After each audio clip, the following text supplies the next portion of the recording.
ಮನುಷ್ಯ 30, 60, 90 ಈ ವರ್ಷಗಳಲ್ಲಿ 3 ರೀತಿಯ ಸನ್ನಿವೇಶಗಳನ್ನು ಎದುರಿಸ್ತಾನೆ.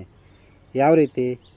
1ರಿಂದ 30 ವರ್ಷ ಪರೋಕ್ಷವಾಗಿ, ಅಂದರೆ ಪರೋಕ್ಷ ಸೇವೆ.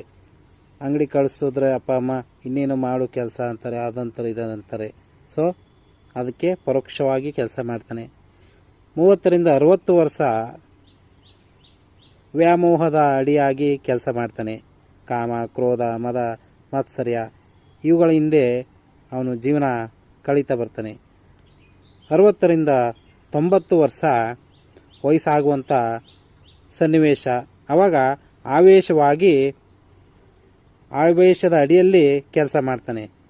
ಏಕೆಂದರೆ 30 ವರ್ಷದಿಂದ ಅಥವಾ 60 ವರ್ಷದಿಂದ ಒಳಗಡೆ ನಾನು ಏನೇನೋ ಮಾಡೋಕ್ಕಾಗಲಿಲ್ವಲ್ಲ ಅನ್ನುವಂಥ ಆವೇಶ ತುಂಬಿಕೊಂಡು ತುಂಬ ಸಂಕಷ್ಟಕ್ಕೆ ಒಳಗಾಗಿರ್ತಾನೆ. ಇಂಥ 3 ಸನ್ನಿವೇಶಗಳನ್ನು ಫೇಸ್ ಮಾಡ್ತಾನೆ ಈ 90 ವರ್ಷದಲ್ಲಿ.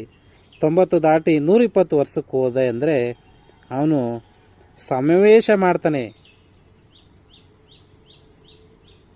ಸಮಾವೇಶ ಅಂದರೆ ಏನು ಹೇಳಿ? ನಾನು 100ರ ಗಡಿ ದಾಟ್ತೆ ಅಂತ ಅವನದೇ ಒಂದು ಸಂತೋಷದಲ್ಲಿ ಜೀವನ ಕಳೀತಾನೆ.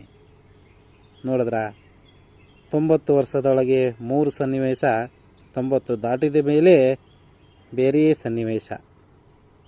ಜೀವನ ವಿಚಿತ್ರ ಅಲ್ವಾ? ಅದುವೇ ಎಲ್ಲವೂ ವಿಸ್ಮಯ.